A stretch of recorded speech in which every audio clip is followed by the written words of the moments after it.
mine. I have broken bones and tattered clothes. I've run out of time. I'll run, I'll run, I'll run to you. I'll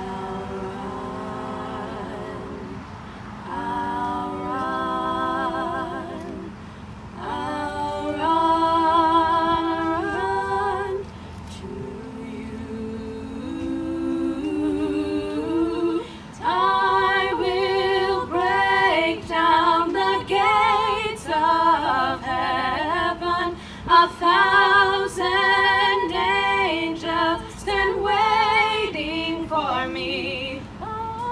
Take my heart and I'll lay down my weapons. Break my shackles to set me free.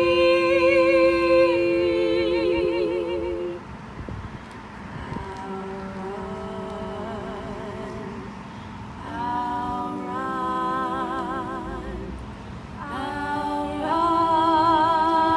run to you. I'll run,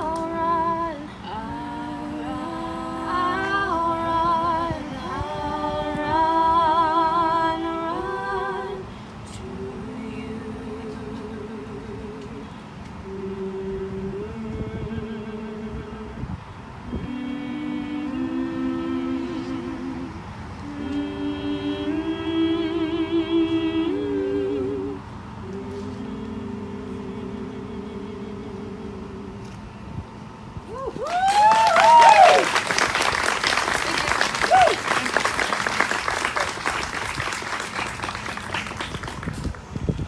Thank you so much, ladies. One more round of applause, please. Olathe North Choir. Nice job, Eagles. Thank you all for being here today.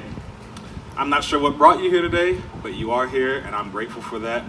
My name is Ashford Collins, and I work alongside Montez Willis, Sarah Dirks, Matthew Schulman, Ben and Amy Hillman, Shay Foster, Deanna Basilovic, and Jorge Santana to organize the Hope Walk. Can you please give that team a round of applause?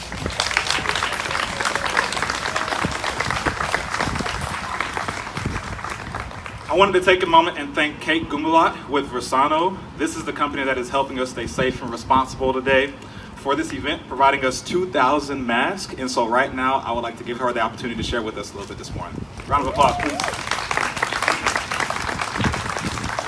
Good morning, everyone. As he said, my name's Kate Gimbalo, and I'm an executive with a company here in town called Essence of Australia. We're actually one of the leading bridal gown companies in the entire world. We're global. And back in January, when all of this really started to happen, we tapped into one of our core values as a company, and that is to be good global citizens. And so we diverted big portions of our factories and our supply chain to begin making true, fabulous, well-made medical masks. We've been able to get these into the hands of millions and millions of people across the country and around the world, including Cincinnati Children's Hospital, our own Olathe Courthouse, Olathe Fire Department, all over the place. So with great pride that we're here today to support this amazing Hope Walk. We're so grateful to see all of you here, but we also want you to be safe. So as I mentioned, we have 2,000 masks over here. Come take what you need. If you have someone at home who has immune issues, take some more to take home to them. We want everyone to stay really, really safe.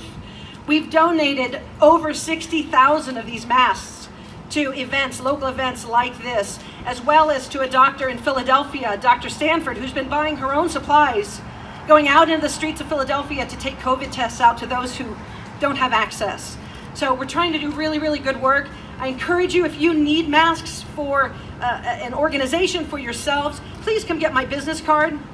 The other thing I'm really excited about that's coming out next week is we have found an antimicrobial fabric, which is in these masks. And so you can wash them up to 100 times. Antimicrobial, so it kills the bacteria, it stops the spread. And it's so light and your glasses don't fog up. Oh, So I welcome you to come ask questions. Thank you for being here. Thank you for allowing us to be a part of it. Stay safe and stay in hope.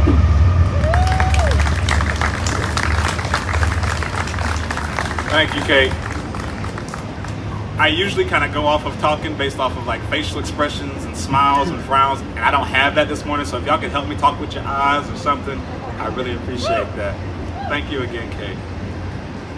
I also wanted to take a moment and thank the people that came out to share their services with us at the booths over here. So we have Morgan Anderson with Safe Families. She's an intake specialist. Safe Families is an intervention program that surrounds families in crisis. So please take some time today to stop over there and to engage and to learn a bit about this program. We're also going to hear a little bit from Megan Ward about this program. I also want to take a moment to introduce Morgan Tickham. There's a table over there set up for therapy. They're a partnership with K-State. So if you're interested in that, I would also encourage you to go there. Denise Lester, founder and executive director of Rended Heart. She's also going to be speaking with us today. A program that provides assistance to sexually exploited women and children. We'll also learn about this shortly. I would encourage you to engage with these phenomenal services and programs sometime today. This is the 5th annual Hope Walk. I see some t-shirts representing out there. We appreciate you all. Shout out Amy Hillman. Right on. And Sammy, where's Sammy at? Okay, Sammy right here. She has done so much. She's here videoing today, taking pictures. She did our logo this year. She did our flyer this year. So I want to make sure she might be a little embarrassed, but it's all good. Please give her a nice warm round of applause as well. Thank you so much, Sammy. This is the 5th annual Hope Walk.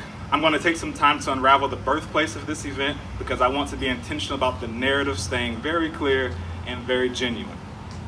5 years ago, the summer of 2016, a wave of social and racial injustice similar to the current vibe hit this country.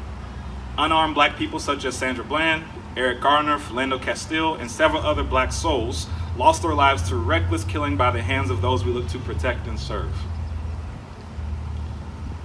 I remember every platform of media being a war zone and being stirred up on my couch wanting to do something. Today, 2020, we hear names like Ahmaud Arbery, Breonna Taylor, George Floyd, and so on. The cries of Emmett Till's mother keeps whispering to me that these injustices are not new, abuse of power isn't new, systemic racism isn't new. Maybe some of us are just becoming more mindful of what's going on. Thank you, technology. That feeling was woven into a complicated tapestry of scholars and friends that had taken their own lives that year because they had lost hope. We, as in my family and the Hope Walk team, weren't going to continue to sit nice and quiet in the suburbs of Johnson County. We wanted something that illustrated visible unity. We wanted something that the community could own. We wanted something that would challenge all of us to engage with humanity more intentionally. We wanted united love through hope. We all come from a different, unique story that influences how we approach life. However, we all unite here today in hope for something better. We all want that. We all want something better. But let's not get it twisted. Hope is a noun, an idea, belief, thought. Side note, I know I have some English teachers here today. I know depending on how you use it in a sentence, it can be a verb, but it's a noun today. Okay. For too long, we have put too much stock in ideas and beliefs and not enough in the action that follows. Insert walk. The Hope Walk holds us accountable for not just having ideas and beliefs, but making sure we put intentional action behind those words and those ideas and those beliefs. Our action became our pillars: social justice, mental health, community relations.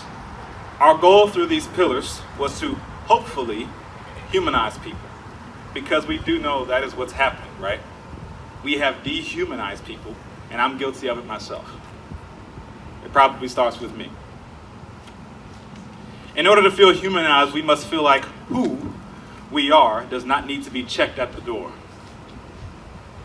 So here's my challenge. No more checking your blackness at the door. No more checking your femininity at the door. No more checking your language at the door. No more checking how you identify at the door. No more checking how you choose to believe at the door. No more checking your beautiful exceptionalities at the door. Yes, it's okay for us to agree to disagree. However, as the great James Baldwin once said, we can disagree and still love each other, unless your disagreement is rooted in my oppression and denial of my humanity to exist. Maybe that's what freedom of speech actually means. Thank you for...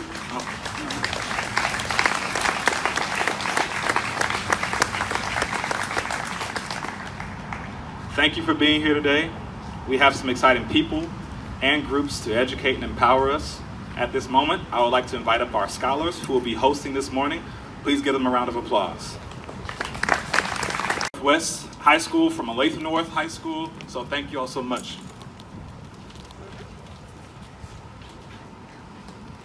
Hi, my name is Sophia Hillman. I go to Olathe North High School, or I guess I just graduated from Olathe North. And thank you, I know. Next year I will be attending Wichita State University, majoring in musical theater. So I also am still technically currently president of the Olathe North Thespian Troupe 3310. Our director is somewhere, he went over there. And so he's here to support us, and I'm just very happy to be here.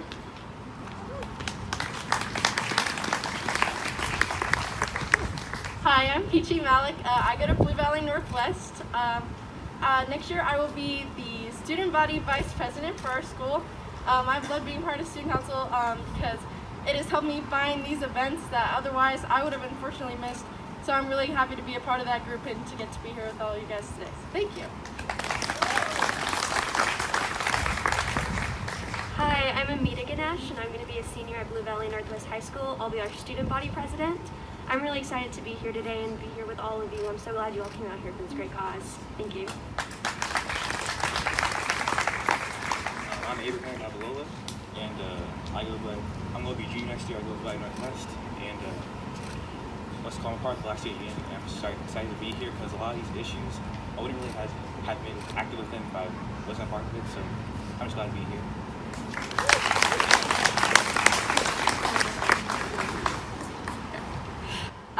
Next up, we're bringing up Cornell Ellis, who is the co-founder and executive director of BLOC, which is Brothers Liberating Our Community.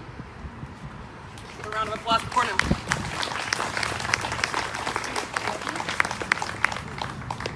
Thanks, guys. Good morning. Good morning.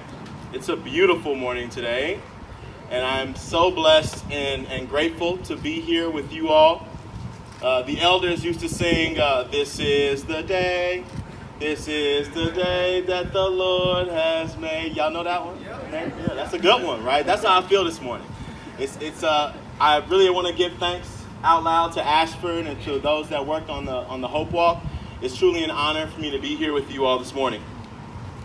My name is Cornell Ellis. I'm a former and forever educator. For those of you that may have stepped away from the classroom, you recognize that. I was in education for over a decade, and right now I'm currently the director of two nonprofits, one that I founded and one that was founded by a close friend of mine. Both of them are education adjacent, so I will never truly step away from teaching and expressing myself to be able to allow the younger generation to be better than we were, right? As we stand here today, we stand with a heavy heart. Just like Astrid was saying, it's not always easy to be an American. It's not always easy to be a black male in America. And we must not forget the words of those that came before us. Those that already walked this walk for us. Those that blazed the trail for us. Every day I sit and listen to the ancestors that give me light and love from beyond, that allow me to continue this fight. It is them who have created the passion in me, the drive, the everyday work ethic to create initiatives like Amplify. Anybody know Amplify? Teachers of Color Conference here in Kansas City. As a teacher at the Kaufman School, I founded the social justice program there. I run a nonprofit for equity and justice consulting, if any of your firms are interested. And I also founded The Block, which is kind of what brought me here in front of you today. Brothers Liberating Our Communities is an organization aimed at retaining and sustaining black men, specifically in education. That's a really specific niche, you might be thinking, but why? Well, only 2% nationwide teachers are black men. 85% are white women. In Missouri and Kansas, I taught in Missouri, but we're in Kansas, that number goes down to less than 1%. And when you get down to pre-K, it's minuscule. So I fight for bringing in and retaining the black men that we already have in education. Now, the retention numbers are also pretty stark. 1 to 2 years, maybe 3. And black men not only leave their school, but usually leave education in general because they're frustrated and fed up. It's a whole nother conversation. But teacher burnout is real, right? And for black men, teacher burnout is even higher. So the Block's goal is to keep black men in education 5 to 6 years, as opposed to 1 to 3. Imagine the change that we can make to the educational landscape by over doubling the time that people like Ashford are inside of school buildings. That's the Block's goal. We've been working on that since 2016. Even more data stands behind the impact of black male educators inside of schools, right? If you're a young black man and you experience a teacher that looks like you have a 30% more chance of graduating from high school and a 50% less chance of dropping out. Gloria Ladson-Billings, the mother of culturally relevant pedagogy, talks about having linguistic and cultural understandings between teacher and student increases achievement every single time. You want to talk about closing the achievement gap? Close the representation gap. And we can start to see some of those efforts start to conglomerate. Even beyond black and brown students, black teachers, especially black male teachers, they impact all students of all colors. I can talk personally about the relationships that I have with some of my Latinx students who would sometimes laugh, but sometimes marvel at my limited Spanish-speaking ability. And we will be able to form relationships based on me sharing cultural experiences with them.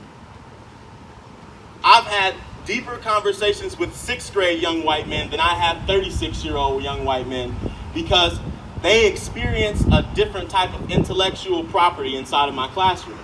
They experience a different type of conversation inside of my classroom. The LGBT community of all colors needs to see a black man that is loving and tolerant and inclusive. Maybe that's something they don't have in their lives at all. I can only imagine what some of these mass murderers that are white men, how their viewpoint would have been different if they would have had a black teacher in their life. That's just a little bit of a side note. Black men in schools is only a part of my revolutionary work that I'll get into today. It's a part of me allowing justice to be in my life. And that's the call that I have for you today, to allow justice to be a tenant in your heart. Be a landlord for justice, right? Keep it in your homes. Keep it in your schools. Keep it in your communities. You allow justice as a tenant when you have people of color sitting at the table making decisions for students that look and don't look like them. You allow justice to be a tenant when you host events like today's Hope Walk, promoting conversation and tolerance among all people and love among all people. You allow justice to be in your life, you allow justice to be a tenant in your home, then we can make change together. Now, how, you say, Cornell? That sounds nice. Just like Ashford said, hope is, at best, a murky verb, right? I taught English. I get it.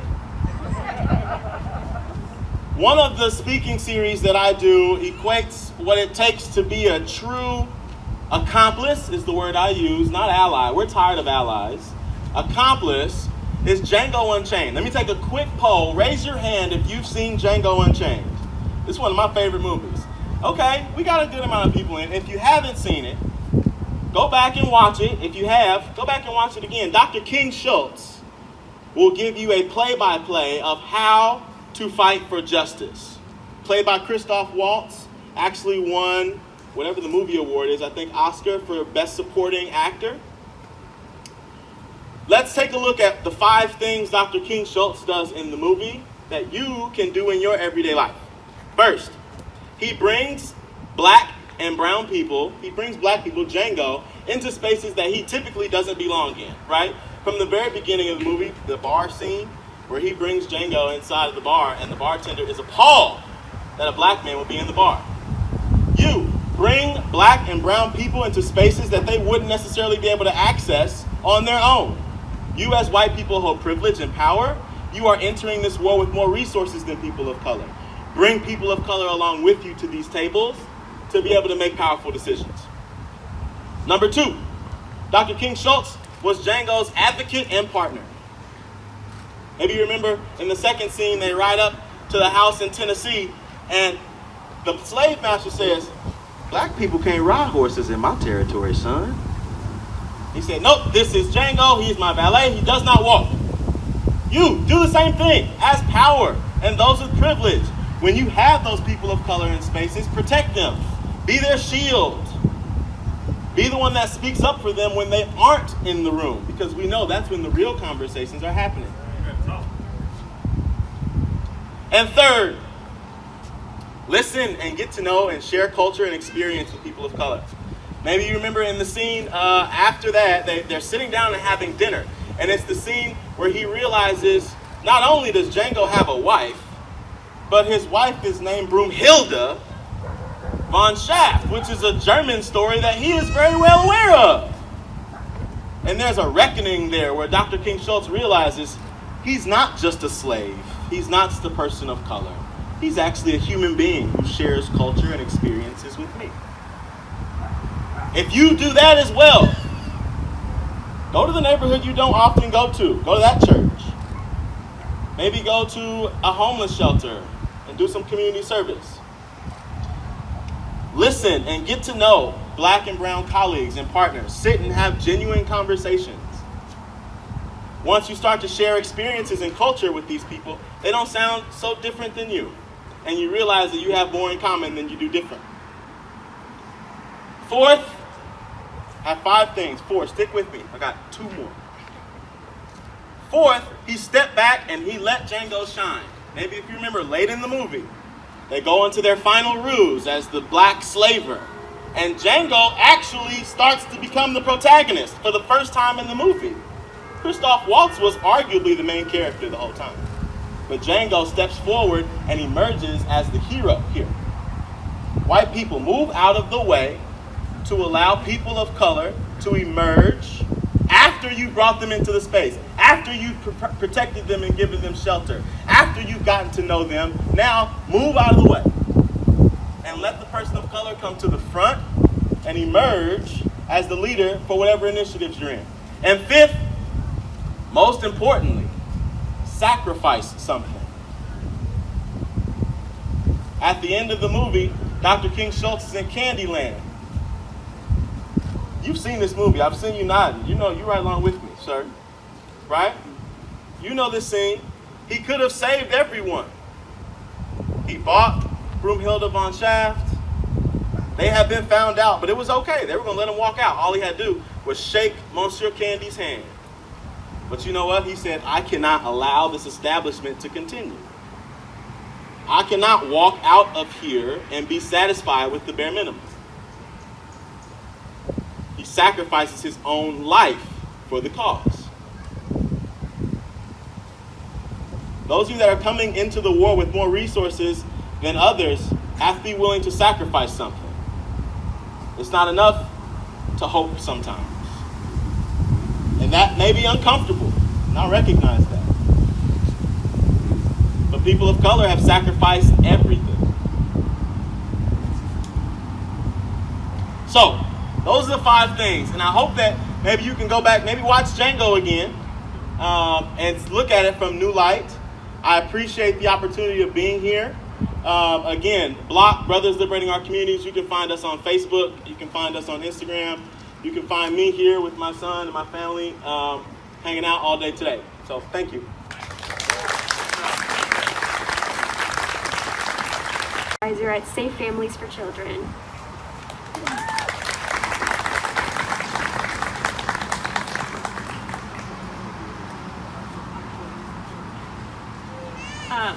Good morning.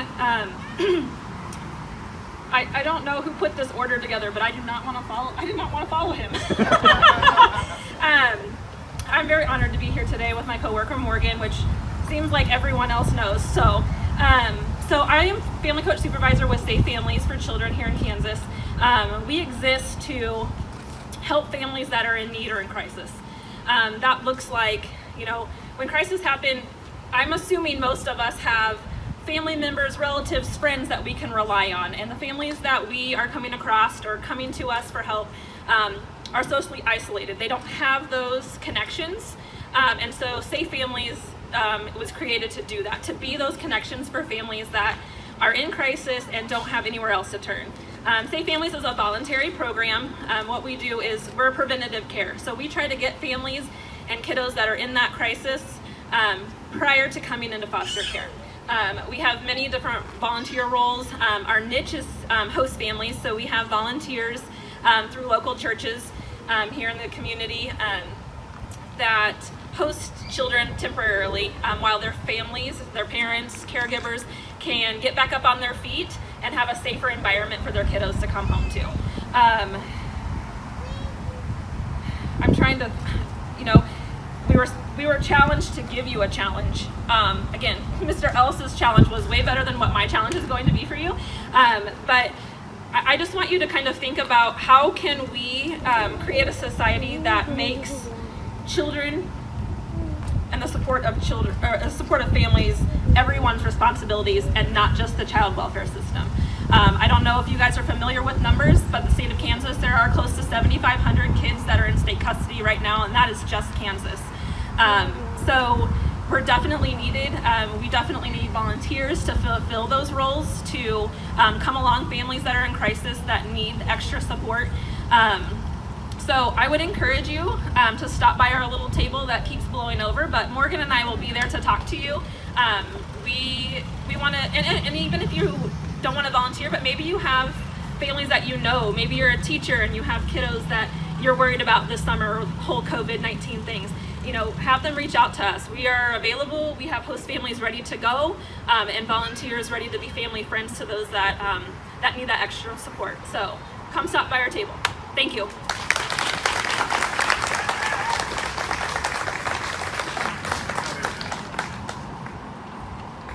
And next up we have Denise Lester, the founder and executive director of Rented Heart.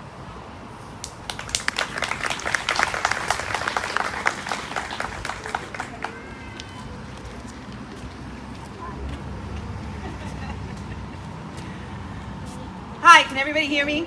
I'm not going to get too close to that, but I'm originally from New York City, so I can talk real loud. Okay, so I am the founder and executive director of Rented Heart, and Rented Heart exists to provide immediate crisis intervention to those who are sexually exploited and trafficked.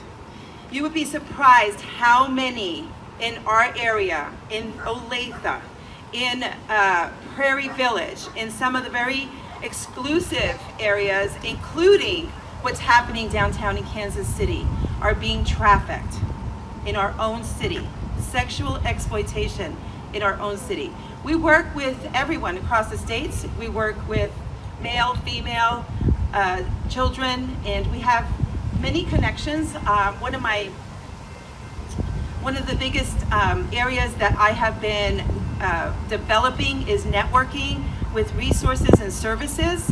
If you are a clinician, a psychologist, a trauma therapist, if you are a social worker, if you are an attorney, if you are a CPA, and you want to give some time to helping in the areas that we are working in, that surpasses your donation.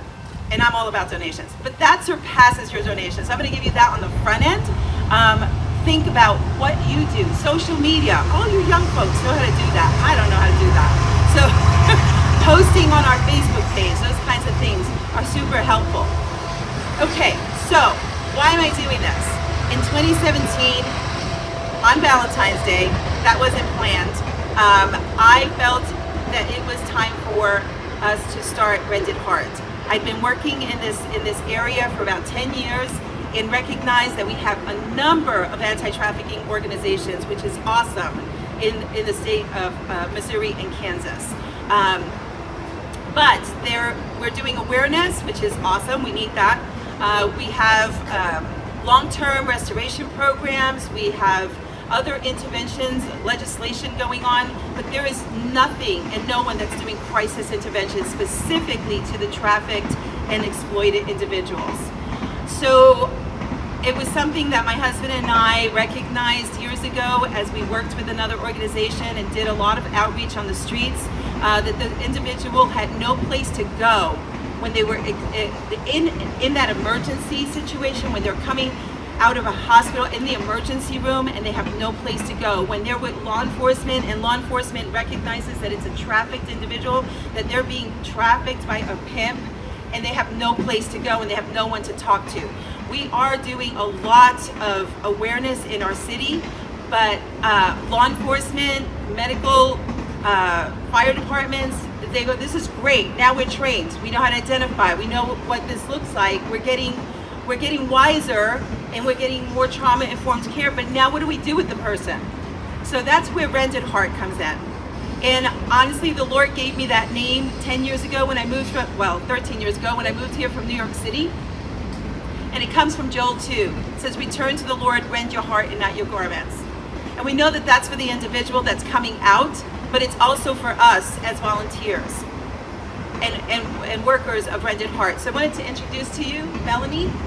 Melanie is our health advocacy director and education director.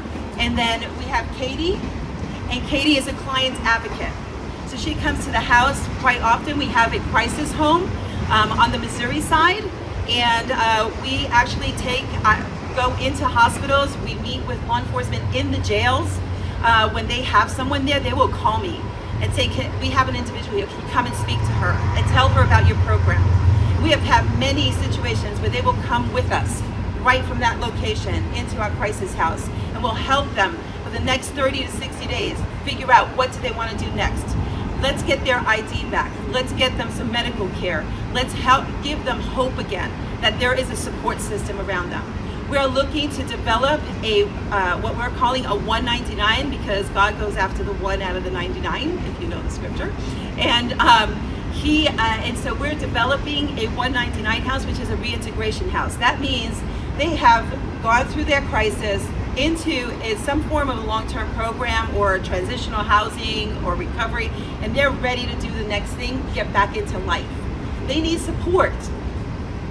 It is our responsibility to step up to the plate and do this. If we want to see people's lives change, if we want to see our neighborhoods change, if we want to sit and talk about it, we're not going to see anything. We have to, as community of people, come together and make it happen. So our reintegration house is something that we're really working on. We have some flyers if you're interested in looking at that.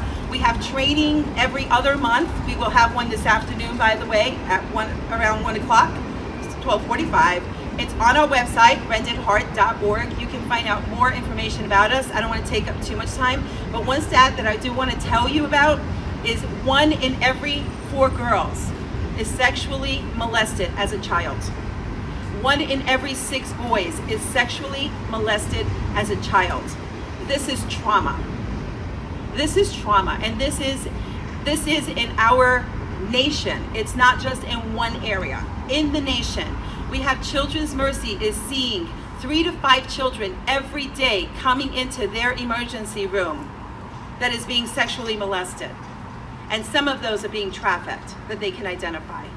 And that's in a 3-hour radius. That's downtown. That's their stat. So I'm just encouraging you, do more research. Find out. Touch base with us. Let us get you informed. Let us get you connected. You can come and serve with us at the house, or be a client advocate. Go to the hospital, go with us to law enforcement. We'll train you. We'll train you. Or you can just do the administrative side if that's where you're most comfortable. But there is a place for you to serve. There is a place for you to open your pocketbook and give $10, $25. We're gonna have a campaign on starting August 28th through the 30th. And it will run that whole time, sort of like a marathon kind of campaign thing going, where we're gearing up towards that. And we'll have a celebration right in the midst of it, just kind of, you can come out to that. It's going to be out in Overland Park. All this information will be on our website. We'd love for you to participate. We'd love for you to, once the campaign starts getting up there, keep checking our Facebook page, which is also Rented Heart KC on Facebook.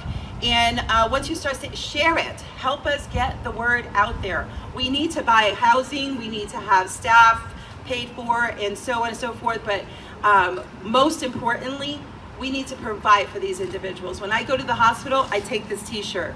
This t-shirt, I'm not getting fancy, but it has our phone number on the inside of it.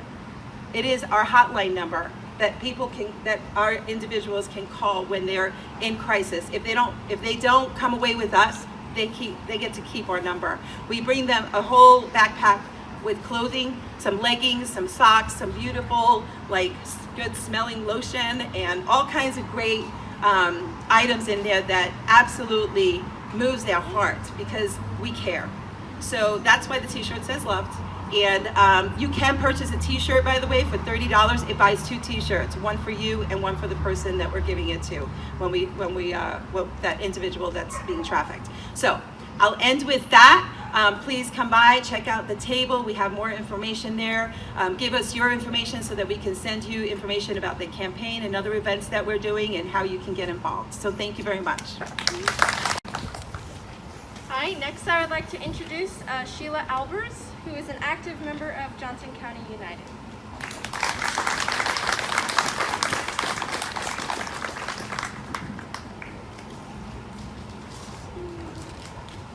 Good morning. I am here today, just like all of you, because we have love and hope.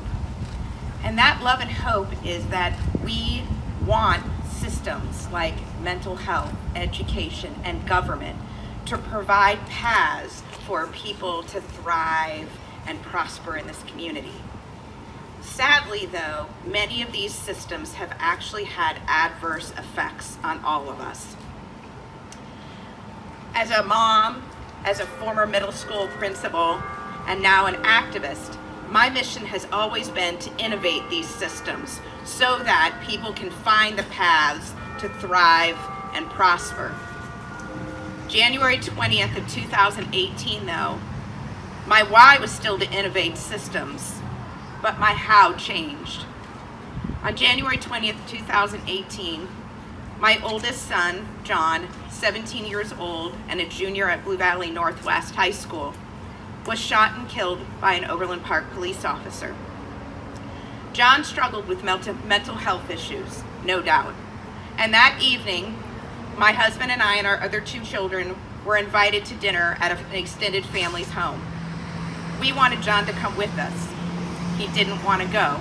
And as a 17-year-old, we said fine, and we left the house at about 5:10 that evening. By 5:50, John was dead.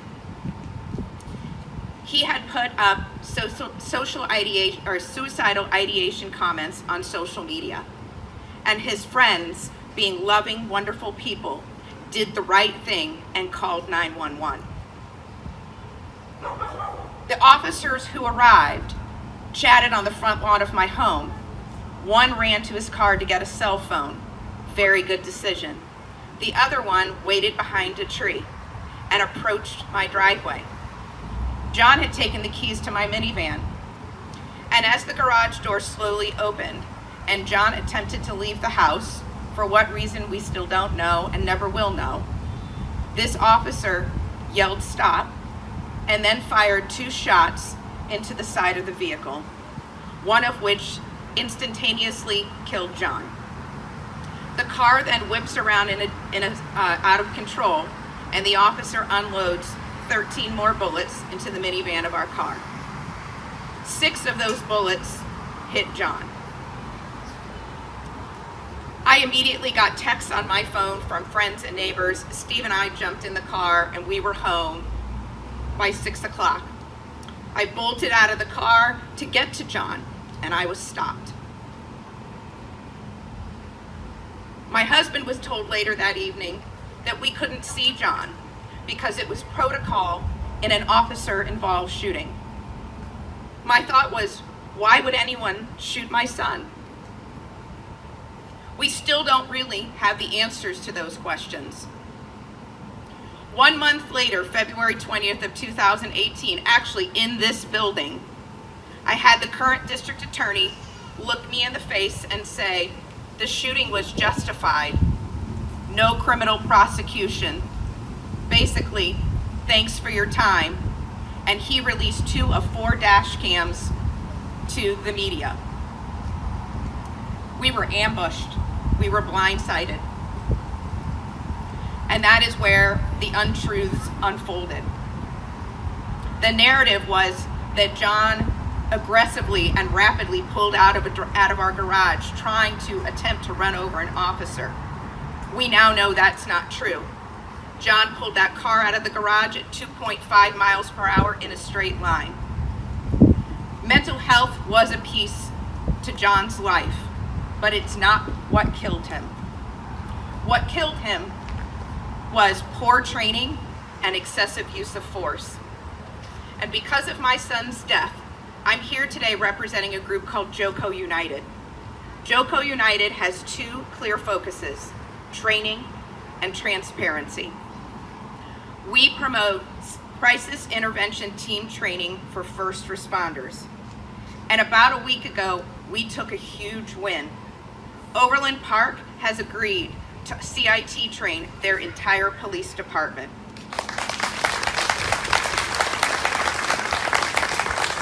We are thrilled for that because 50% of the department is currently trained. One of my asks or action items for you today is to let's get the rest of Johnson County's police department CIT trained. CIT training teaches de-escalation, the value of time and space, and it most importantly teaches empathy. Love, hope, and empathy. My second ask for you today is to help us support legislation around transparency, because JOCO United is about training and transparency. In January, we filed legislation HB 2424, which would make the investigative files of officer-involved shootings that result in death open to the public. And that's what they should be. These records are our records, and we should know and be able to trust that law enforcement is making good decisions for our community. The legislation died in committee this year, but we have good, solid support from both political parties, and we will refile this legislation next January. So I need your help in bringing transparency to government at the county level, at the city level, and at the state level.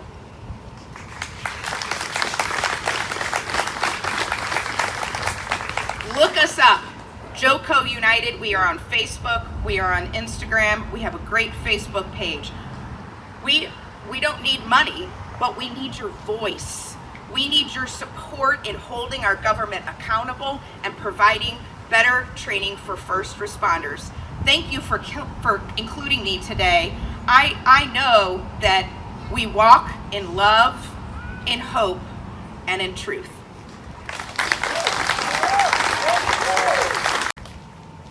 Thank you, Sheila, for sharing that story. That's beautiful.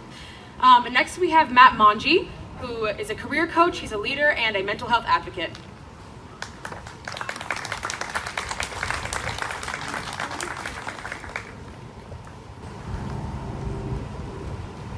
Hey everybody, how we doing?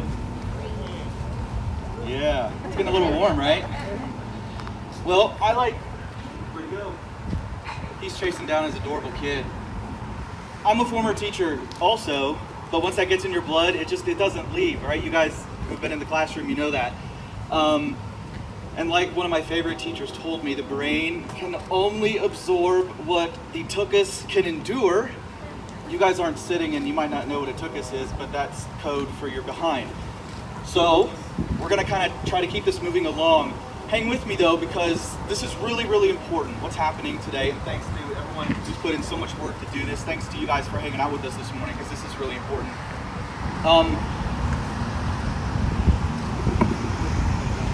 Don't do that to them. I didn't do that to you guys, that was him. My name is Matt Manjhi. M-O-N-G-E is that weird Italian name. You guys may not know this, but this is actually National Minority Mental Health Awareness Month. You guys probably do realize this. I am not a minority. Yeah, let's get through this awkward moment together. You can blame this on Ashford. He asked me to do this. I often feel entirely inadequate in moments like this, and I keep getting put into them, and I really don't understand why. I have a couple concerns. One is that everything I say is going to sound like the cliche thing that I'm supposed to say in times like this, right? So when I'm on social media, and I'm on there quite a bit, I'm like, do I post? Do I not post? I feel like I'm supposed to say something because this sounds like an important time for us. I also feel like anything I say is going to sound like the thing I'm supposed to say, so what do I do? And I'm like, do I text Ashford? Nope. Nope, he wants nothing to do with this. But I also know that I used to teach at what was an alternative school, like juvie or come hang out with me for an afternoon. And I know that the African American students in there, specifically the girls that were under 13, committed suicide at a rate double that of their white counterparts.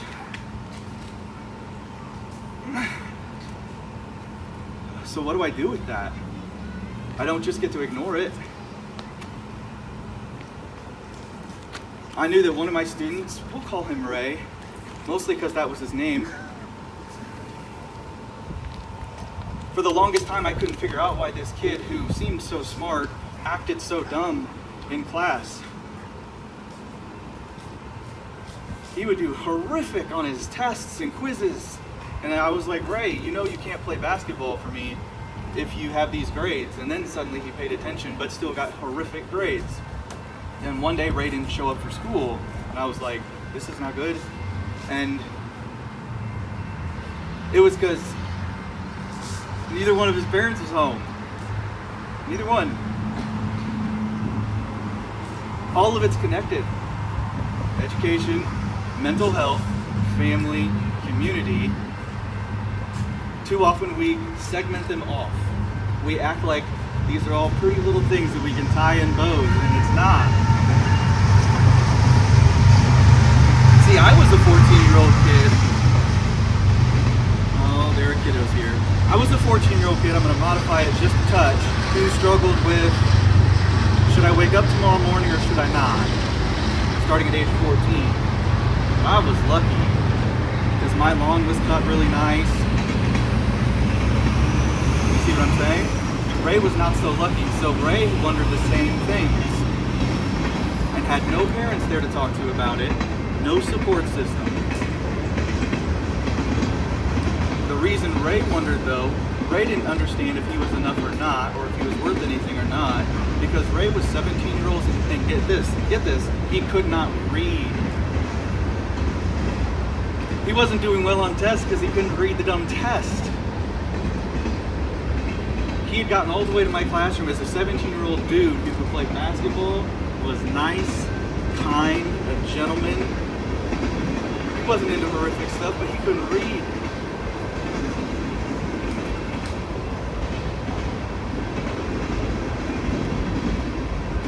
Our kids ages 10 to 24, some of them sitting here. Second leading cause of death, you know what it is? Make a wild guess. You know what I'm talking about right now, mental health advocacy. You can put it together, right? To spare them, I won't say the actual word, but you know what it is, right? Second leading cause of death, ages 10 to 24. Do we have more than 12 of that age group here? Because if we do, that means at least one of them has contemplated it in the last 12 months. That should terrify us, yes? But you know what dramatically reduces that? If they've had at least one interaction from a caring person in their life. One interaction. That's why, whether you want to categorize it as a noun or a verb, we have hope. That's why I have optimism. That's why every time I'm in any state of ours, not so much lately, but in any state giving any talk to any group, and I have any mom or any dad who's walking up teary-eyed, I'm like, I get it, cry a little bit, but then buck up, because guess what? All you have to do is have a horrifically awkward conversation with that person that you kind of like a little bit and say, hey, I don't know how to have this conversation, but we're going to have it anyway because I love you and you're enough, period. And then just sit there and hug that kid. Even if you don't think that kid is struggling with that thing, hug that kid anyway. They'll look at you funny, but they're going to do that anyway, so who cares? You guys understand that, right? No matter what you do at this age, they're just going to look at you that way anyway. Teachers, you vouch for me on that, correct? Yeah, they're going to look at you that way anyway. It doesn't matter. Hug them anyway. They'll squirm and they'll push. You're bigger and stronger. Overpower them. Hug them. Yeah, it's rough with the mask. You can't tell. Kids, I'm sorry. They're going to do it. Get over it. Deal with it. So have hope. Micro actions done consistently by lots of people over and over and over and over again over time is what makes macro change occur. Capiche? Thank you. Next up, we have Zach Thomas, who is the Johnson County District Attorney candidate.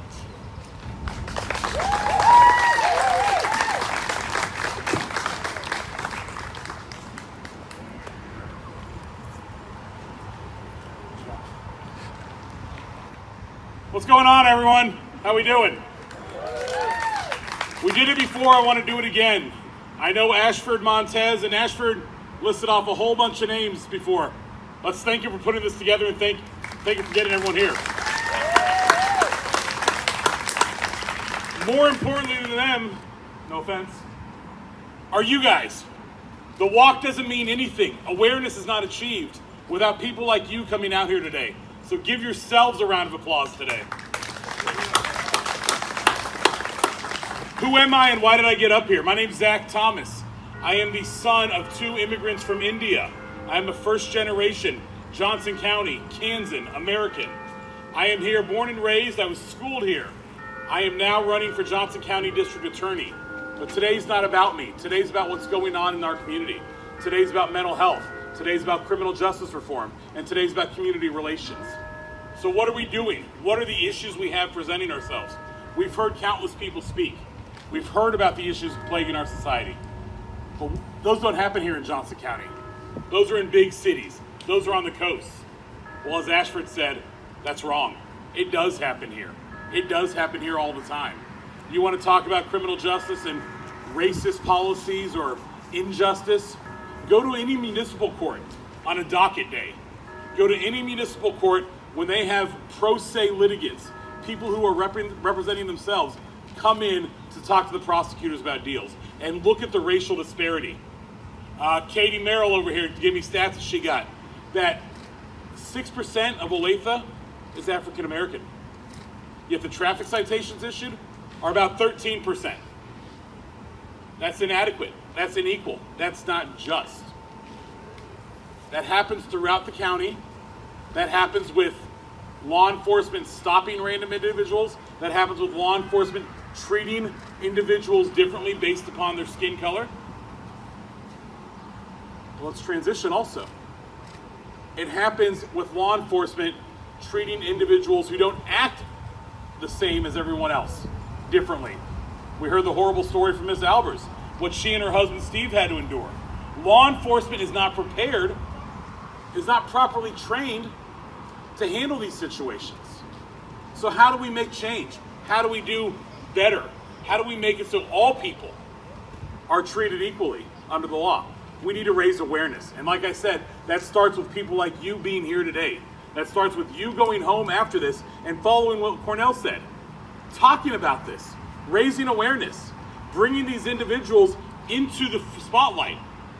Tragedy after tragedy has raised awareness. Tragedy after tragedy has brought racial injustice into the spotlight, has brought mental health and mental disease into the spotlight.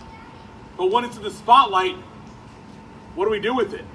And that's my ask to you. That's my ask today. Somehow, somewhere I saw a Facebook meme that everyone's seen that says, heroes don't wear capes, they blah, blah, blah. Well, today, heroes definitely don't wear capes. Heroes have tables posted here talking about their community involvement. Yeah. Heroes today of a bridal gown business that turn around and take out their time to send out masks all across the world. Heroes today are people like Cornell Ellis, who are speaking, who are teaching, who are bringing into spotlight the inequalities. Heroes today are like Sheila, and I'm going to include her husband Steve, who are talking about their own personal tragedy and who are raising awareness, not just for their own good, but for the betterment of the community, for the betterment of Overland Park. Those are heroes, and each and every one of you can be heroes. And here's how you do it. First off, maintain hope. Society today, the media today, whatever you want to look at, is driven by doom and gloom. I don't care which side of the aisle you fall on. I don't care what you believe or don't believe. Rest assured, though, that people are working hard, that the communities are working hard to come together, that we do have hope. We should have hope that change is coming. If you would have asked us 5-10 years ago, do you think we can get crisis intervention training for all of Overland Park? The answer would have been no. The answer would have been who cares? But because of the dedication of JoCo United, because of the dedication of people involved in that organization, that's happened. How do we get hope for racial inequality? How do we address the justice system? We need to raise awareness, and that's what we're doing today. We're raising awareness, but you need to continue. Doing it on a Saturday morning isn't enough. We need to talk about it whenever we can. We need to bring that spotlight wherever we are, and as Cornell said, you've got to bring those individuals into that spotlight with you, and then you step back and let them talk. I had the pleasure of talking to Darryl Burton. He was imprisoned wrongfully out of St. Louis for 25 years for a murder he 100% did not commit. He didn't have proper representation at trial. Law enforcement paid off witnesses. The prosecutor ignored or refused to turn that evidence over. We can't have injustice in the court system and expect for society to change.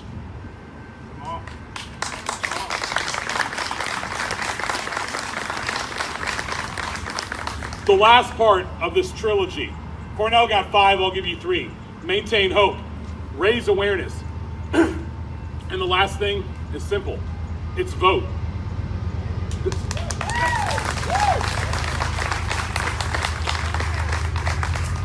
Everyone is concerned about national politics, about who's sitting in the Oval Office, about who the state senator or the Congress, the U.S. Congresswoman or man or the U.S. senator is. Real change, unfortunately, does not happen in Washington, D.C. We've seen that for years. There's gridlock, there's politics, there's lobbyists.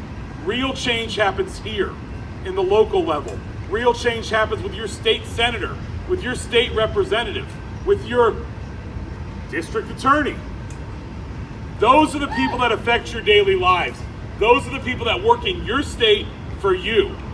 And if you've got one side of the aisle who's ignoring you, or one group of politicians ignoring you, you need your voice to be heard. Look at who your local representatives are. It wasn't until 2020 hit that I realized the true importance of local elections. I'd always only focused on national, but local is what matters to you. Your state senators, your state representatives here in Johnson County, you need to know who they are. You need to know what they stand for and what they've done. If you need legislation like the Albers family and JoCo United is trying to push through, you need to know they have your support. Maintain hope, maintain that awareness, and not only yourselves, but get everyone else that you know to vote. Thank you all. Thank you guys for hosting this.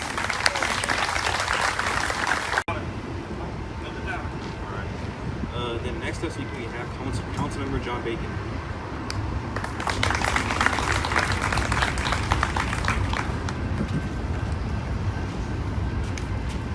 Morning. What a beautiful summer day. Summer is my favorite time of the year. Thank you, Ashford, for inviting me. I'm here on the behalf of the mayor and the Olathe City Council. In the shadow of the sad and tragic deaths of George Floyd, Breonna Taylor, Rayshard Brooks, and many others, we see the pain felt across our nation. That includes right here in Olathe. Our hearts go out to each and every American who seeks justice and equality, and we stand more resolved than ever to build a stronger community. We are grateful for the exceptional work of the men and women of the Olathe Police Department. Their professionalism and compassion are outstanding. We work to ensure they have the best tools and training. Most important of all is maintaining the focus on building relationships in the community. These relationships are built on trust and respect. But we can always do better. That is why we continue to listen, learn, and grow. We take great pride in our partnership with Olathe NAACP, and we are thankful for the work of the Olathe Citizens Police Advisory Council and Human Relations Commission, also here today. These volunteers represent the best of our community. Their insight and support are invaluable. Olathe is one of the safest communities in America. It's important to us that all of our residents feel that way. If anyone has a concern about the city, the police, or any inequity they face in our community, please reach out. Your city council's contact information is on the city's website. There you can also find contact information for the Citizens Police Advisory Council and the Human Relations Commission. To everyone here today that is committed to helping us be better, thank you.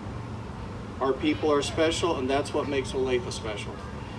You are what makes Olathe a city we can all be proud to call home. Never give up hope. Thank you. All right, again, let's give a round of applause for those first round of speakers. Awesome job, awesome job. All right, now to the active part, amen. We've heard a bunch of the speakers, but now we're going to move forward into the active part.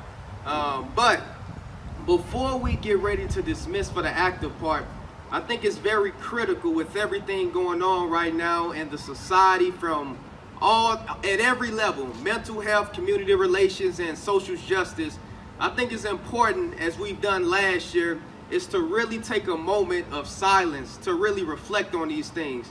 And as we take this moment of silence, I want you to use this moment for you to really self-reflect. Because at the end of the day, it's about the individual person at the end of the day. It's about the individual person and your contribution to what you feel that you can do. So during this moment of silence, I ask and I invite every single person here from every single walk of life to use this moment of silence to really reflect and think about the things that are most dear to your heart.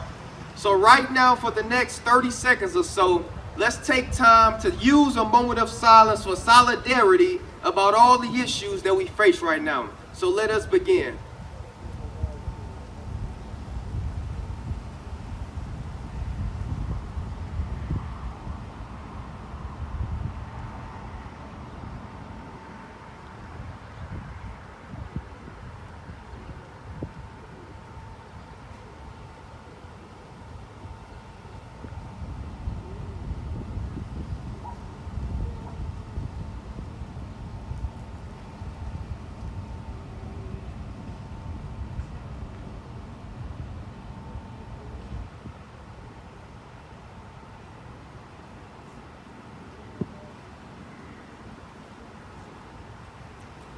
Thank you. And I hope that that moment of silence, as you sat and as you reflected of whatever it is you thought about in this moment, I believe that that same moment of silence of peace and serenity can sweep across our nation. And again, it starts with the individual, but it also begins with action after that. So now, after hearing some of the great speakers and people come out, we're going to begin our walk. So we're going to do things a little bit different just to make sure that we adhere to, the social distancing and making sure we stay safe. So what we're going to do is we're going to go in shifts. Now, I'm not talking 5 or 10 minute shifts, but we want to kind of break up in smaller groups as we go on this walk. and then begin. So if everybody can look behind you, you will see Ashford standing back there with his hands up. So he's going to lead the first group when we start the walk. After Ashford, we're going to have another person. We're going to have Shay, we're going to have Josh, and then we're going to have myself. So it'll probably be 4 of us that take groups. So Ashford will be the first group. A reminder, when you come back from the walk, we have all of these booths. We do have Zach Thomas and his team. They have a booth with water and snacks, and I'm also informed that they will have some yummy food as well. We're a diverse group of individuals committed to improving community relations through inclusion, engagement, and fair treatment for everyone. I know many of you guys have attended our events like our Olathe Community Awards, where we partner with the Persons with Disability Advisory Board and celebrate businesses, civic organizations, and individuals who have made significant contributions to enhance human rights, equality, cultural diversity, and the pursuit of disability inclusiveness. We value hearing from the community, so all of our meetings are open to the public and information is available online regarding our meetings and events. As you all know, with COVID-19, the guidelines and necessary social distancing restrictions pose new challenges for us to meet an event plan. The health and safety of the community is paramount, and we plan to resume our meetings and activities as soon as it's safe to do so. I am proud to serve as commissioner for the city of Olathe, and I encourage you all to contact us or any of the other, me or any of the other commissioners with any issues or concerns that you may have. So before I close, I want to echo the words and the strategies that we heard from Cornell and some of our speakers today, but I want to leave you all with this challenge, and that challenge is of hope. The H is for help. That means you have to help the people of color advocate for change. The O is for open. That means we have to open our hearts and our minds of people from different races, religions, and values and ideas and beliefs from our own. The P is for promote. We have to promote awareness. And the E is for engage. That means we have to engage in meaningful dialogue and action like we are today for change. I thank you all for coming out today. There are some refreshments and some booths and stuff that you guys can visit before you leave. I hope you all have a great day and that this is only the beginning of your action for change. Have a great weekend and stay well, everyone. Concludes the Hope Walk. We thank you for coming. Please indulge in the pulled pork that is yummy and any of the items on the tables, from the snacks to the waters. And again, we want to thank every single booth and person for coming out today and for everybody celebrating the Hope Walk. And again, have a great day and let's remain hopeful. All right.